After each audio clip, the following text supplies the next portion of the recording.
আমি নেপালৰ উদাহৰণে অসম নচলাম আজি এটাই মই কথা ক'ব খোজো এটাও যদি অসমৰ সম্পত্তিক আজি আমি হানি কৰোঁ আটাইতকৈ দুখ জুবিন গাৰ্গে পাব কাৰণ এইখন জুবিনৰ অসম আমাৰ সকলোৰে জননী আৰু জন্মভূমি আজি কেইগৰাকীমান ব্যক্তিয়ে জুবিনৰ ন্যায় বিচাৰি ৰাস্তাত আন্দোলন কৰিছে পুলিচে তেওঁলোকক গ্ৰেপ্তাৰ কৰিছে আৰু মানুহে সুধিছে তেওঁলোকক কিয় গ্ৰেপ্তাৰ কৰা হ'ল এজন ব্যক্তিৰ নাম অজয় ফুকন জুবিন গাৰ্গে নিজে এই ব্যক্তিজনৰ বিষয়ে কৈ যোৱা কথাকেইটা আপোনালোকে শুনিব জুবিনে জীৱন কালত কৈ গৈছিল যে এই ব্যক্তিজনৰ জৰিয়তে মোৰ লগত কোনেও সম্পৰ্ক নকৰিব মই জুবিনে দিয়া টুইটটো মই পঢ়ি দিব খোজা নাই জুবিনৰ ভিডিঅ'টো সামাজিক মাধ্যমত উপলব্ধ থাকিব আৰু এইগৰাকী ব্যক্তিয়ে কংগ্ৰেছ দলৰ যোৱা চাবুৱা বিধানসভা সমষ্টিৰ প্ৰাৰ্থী আছিল আনজন ন্যায় বিচৰা ব্যক্তি হ'ল ভিক্টৰ দাস এগৰাকী সহজ সৰল ছোৱালীক কেনেকৈ গুৰুল কৰি এই ব্যক্তিজনে পিটিছিলে তাৰ প্ৰতিশ্ৰুতি এতিয়াও আমাৰ সন্মুখত পৰা আঁতৰি যোৱা নাই যিদিনাখন এই ব্যক্তিজনে ছোৱালীজনীক গুৰুল কৰি মাৰিছিলে মই ভাবো সিদিনাখন জুবিনেও কান্দিছিলে আৰু জুবিনেও এই ব্যক্তিজনৰ বিৰুদ্ধে ন্যায় বিচাৰিছিলে অসমবাসী ৰাইজক মই বিনম্ৰতাৰে সৈতে ক'ব খোজো জুবিনৰ নামত চৰকাৰ বিৰোধী ৰাজনীতি হ'ব নোৱাৰে জুবিনৰ নামত আমি অসমখনক নেপাল কৰিব দিব নোৱাৰো আৰু জুবিনৰ আত্মাক শান্তি দিবৰ বাবে আমি এই অসমখনক সুফলা কৰি আমি নিৰ্মাণ কৰিব লাগিব এইখন অসমক আমি ভাৰতৰ শ্ৰেষ্ঠতম ৰাজ্য কৰিব লাগিব সেইবাবে মই সকলোকে কৰজোৰে অনুৰোধ কৰোঁ নেপাল কৰাৰ প্ৰচেষ্টা নকৰিব কাৰণ ইয়ে জুবিনৰ আত্মাক আটাইতকৈ কষ্ট দিব আইনে তাৰ কি ব্যৱস্থা ল'ব পিছৰ কথা কিন্তু কোনোবাই যদি ভাবে যে হিংসাই কাৰোবাক ন্যায় দিব মই ভাবো সেয়া কেতিয়াও সম্ভৱ হ'ব নোৱাৰে আইনে ন্যায় দিব অসমৰ মুখ্যমন্ত্ৰী হিচাপে মই আপোনালোকক প্ৰতিশ্ৰুতি দিছো শ্যামকানু মহন্ত সিদ্ধাৰ্থ শৰ্মা শেখৰ গোস্বামী যোনেই নহওক কিয় আৰু দুই এজনৰ নাম মই লোৱা নাই আমি কেতিয়াও তেওঁলোকক বিচাৰ নোহোৱাকৈ তেওঁলোকক সহজে আমাৰ হাতৰ পৰা আমি যাব নিদিওঁ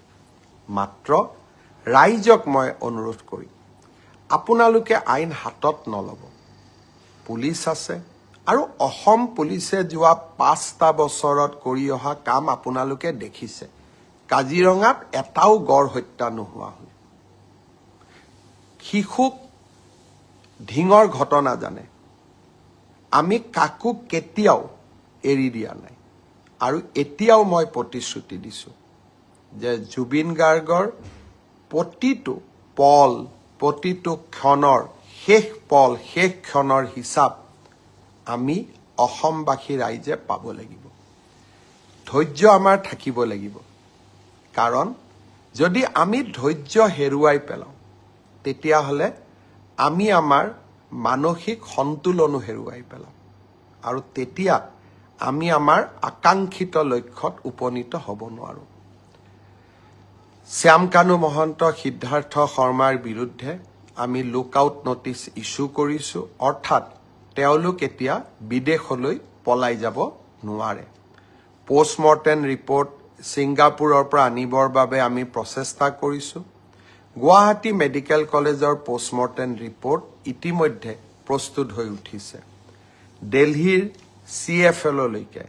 আমি তেওঁৰ ভিসেৰা স্যাম্পল পঠাইছো যাতে তেওঁৰ শৰীৰত কোনোবাই বিষ প্ৰয়োগ কৰিছিল নেকি তাৰ বিষয়ে যাতে আমি জানিব পাৰো শ্যামকানু মহন্তৰ প্ৰত্যেকটো একাউণ্ট পেন কাৰ্ড তেওঁৰ ক্ৰেডিট কাৰ্ড আমি সকলো ফ্ৰিজ কৰিছোঁ যাতে তেওঁ বহু দিনলৈ বাহিৰত থাকিব নোৱাৰে আৰু 6 অক্টোবৰৰ দিনাখনলৈকে যদি সিদ্ধাৰ্থ শৰ্মা আৰু শ্যাম কানু মহন্ত নাহে অসম পুলিচে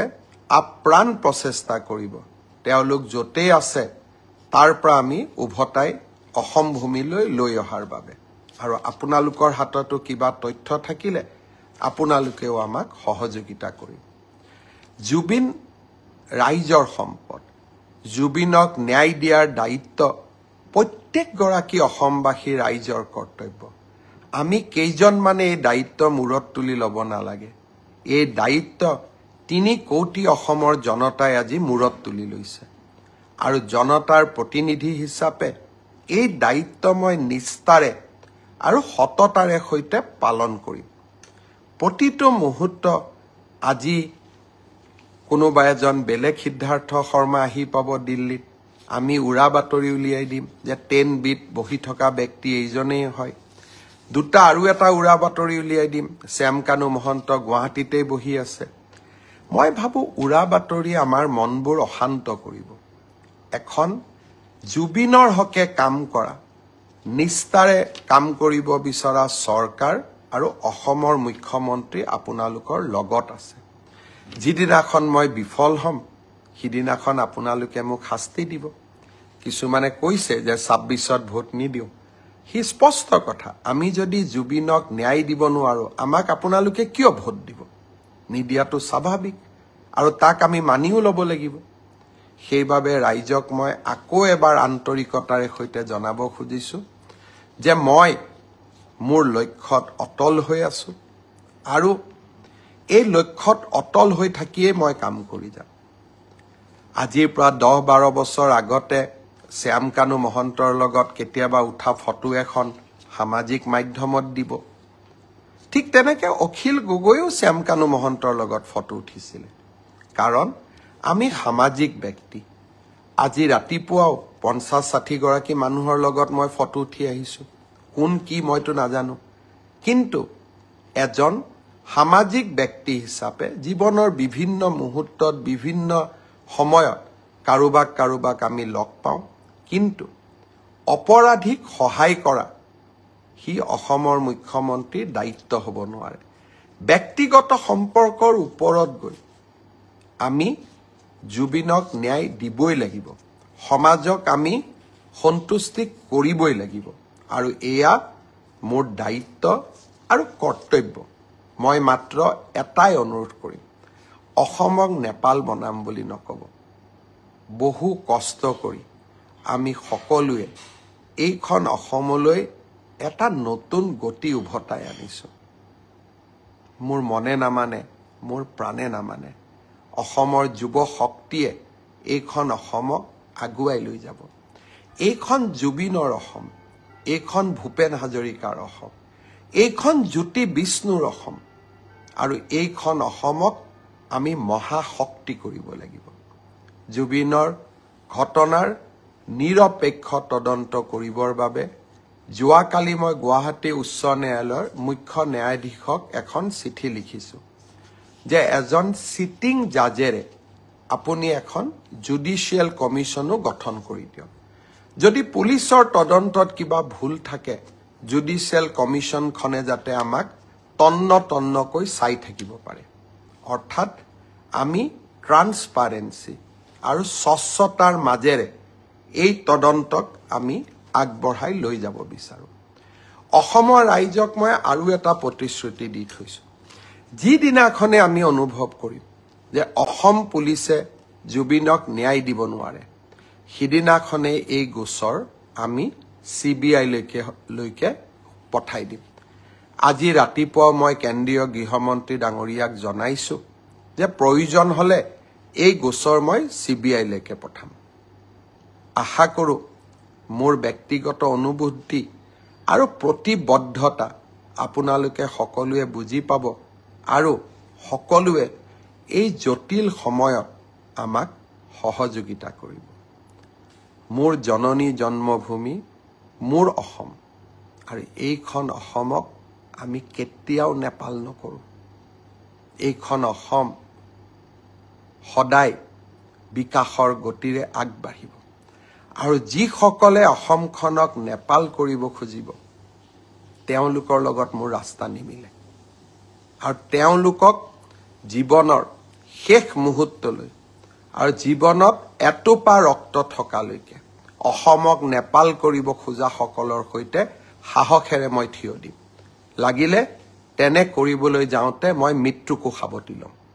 বহুত বহুত ধন্যবাদ।